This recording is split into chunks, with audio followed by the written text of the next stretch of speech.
Hi lads, welcome back to the online teaching again. Here we go again. We don't have much choice about it really, so we better just drive on and do our best. Not ideal, but what can we do?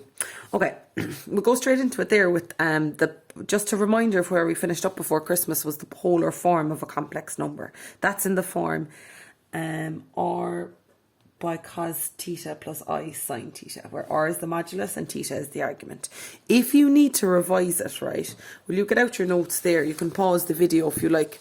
What I'd like you to do is just number all the pages because they're worn off. So we have like 16 and 17 is what we're up to now. So you can pause the video and just go back and number your notes there, if you get me.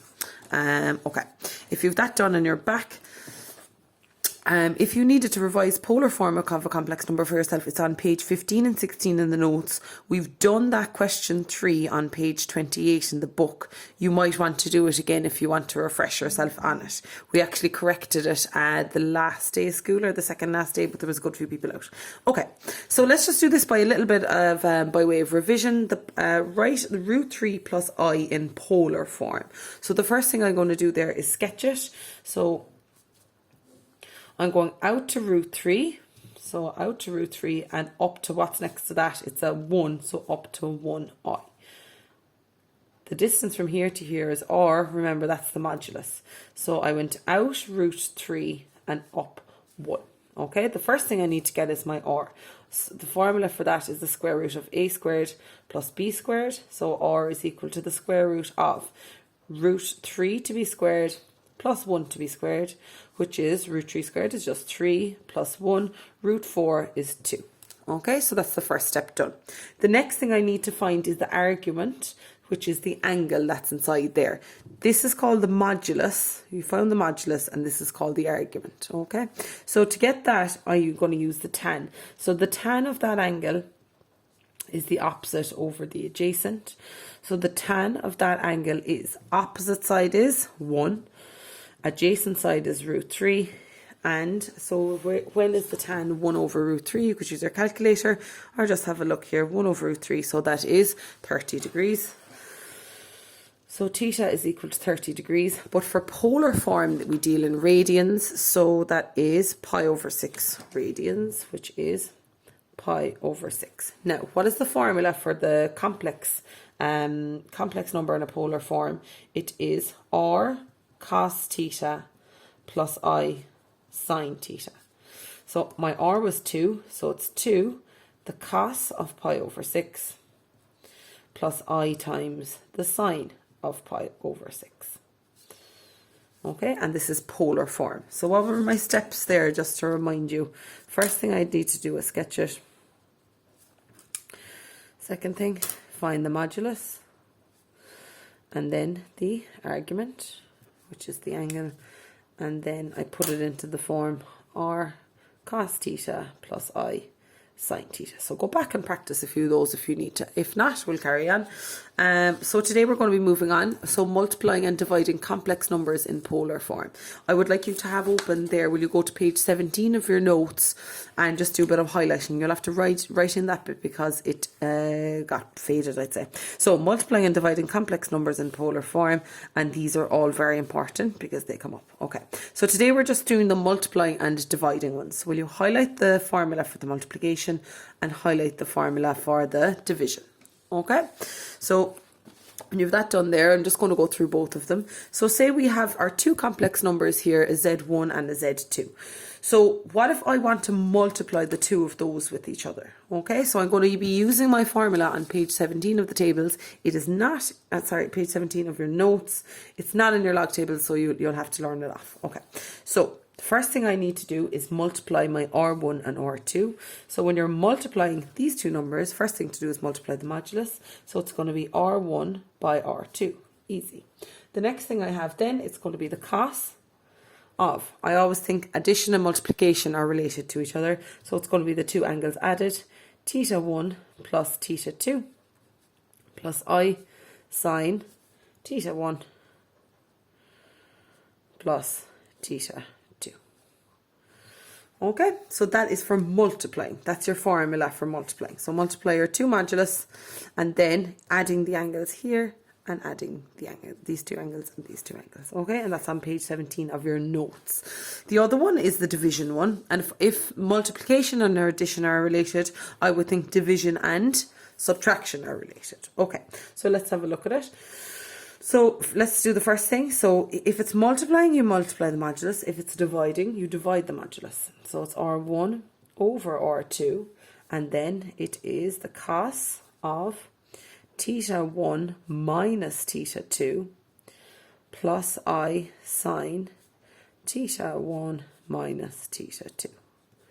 Okay, now just a note, you must have a plus in between them here. Okay, you can't have a minus in between them. There's something we'll have to do to change them around, but I'm not going to go through that with you today.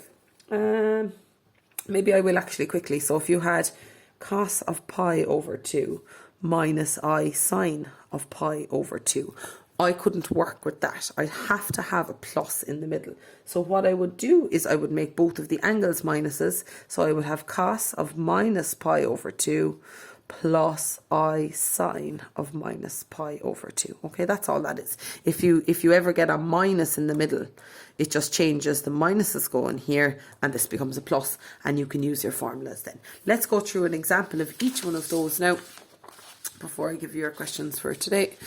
Now, if you're feeling like, okay, this is difficult, all you're doing, lads, is following this formula here on page 17. So you have your formula and you're just subbing into it, okay? So let's have a look. So a Z1 is this complex number, a Z2 is this complex number. What would I have if I multiplied the two of them? Okay, so the first thing I'm going to do is write down my formula from page 17 of your notes.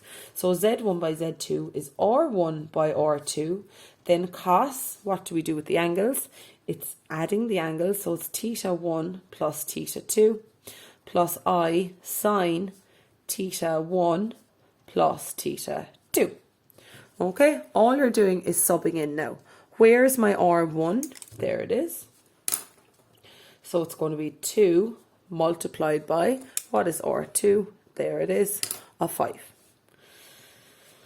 Then I have the cos of, what is theta 1? It's the angle here, either one, they'll always be the same. Cos of pi over 4 plus, and second angle is 5 pi over 12 plus I sine pi over 4 plus 5 pi over 12. Now the way what we're trying to do is get in the form a plus bi, going back to a normal, going back to the normal form, going from polar form back to our a plus bi. Okay, so then you just go on and you multiply. So what do we have? The first is 10.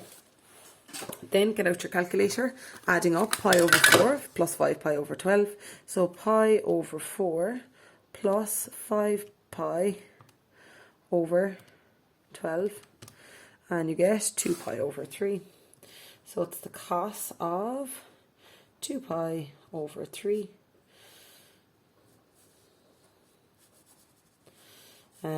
plus I sine, it'll be the same over here, 2 pi over 3.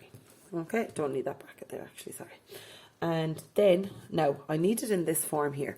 So, 2 pi over 3, that is in radians. So, will you change your calculator to radian mode? It's in setup there, DRG, and go for radians just for this part. So, it's the cos of 2 pi over 3 equals minus a half. So, it's 10 multiplied by minus a half plus I, the sine of 2 pi over 3, sine 2 pi over 3 is root 3 over 2. Root 3 over 2. Multiplying in your 10 then. Final answer, minus 5 plus, that'll cancel to give 5, 5 root 3 I. Okay, and that would be your final answer then, because I have it in the form a plus bi is what I was looking for. All right. Let's go do a division one, and that'll be it for today then. So for our division one, first thing I need to do, write the formula. Where do I find it? Page 17 of my notes. Have a look at it there and just make sure you have it highlighted, same as me. Okay, so let's write down the formula. R1 over R2 multiplied by cos of the angle subtracted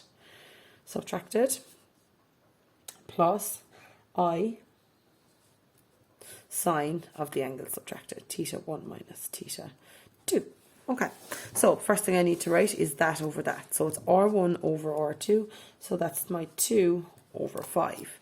Then I have the cos of, now I subtract the angles, so it's pi over 4 minus, what is the second angle? 5 pi over 12.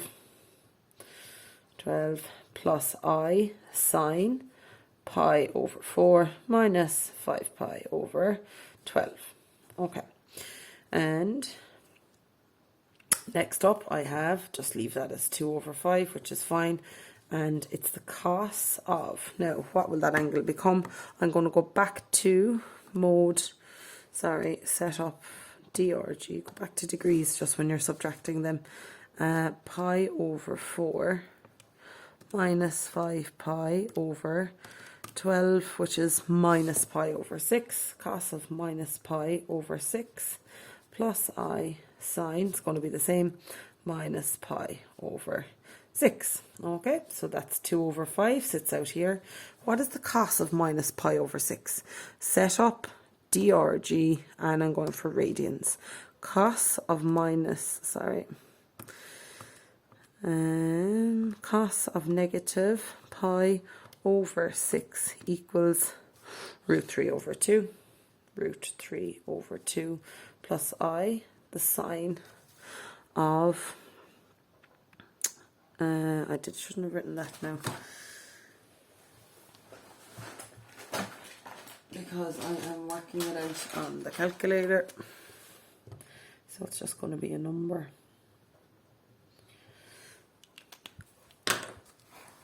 So we have the sine of negative pi over 6 equals minus a half. So it's I by minus a half will be there, which is multiplying here. 2 cancels with 2. So it's root 3 over 5 minus, the 2 will cancel with the 2, minus I over 5, or 1I over 5. Isn't that right? Yeah. Okay, and that's in the form A plus BI.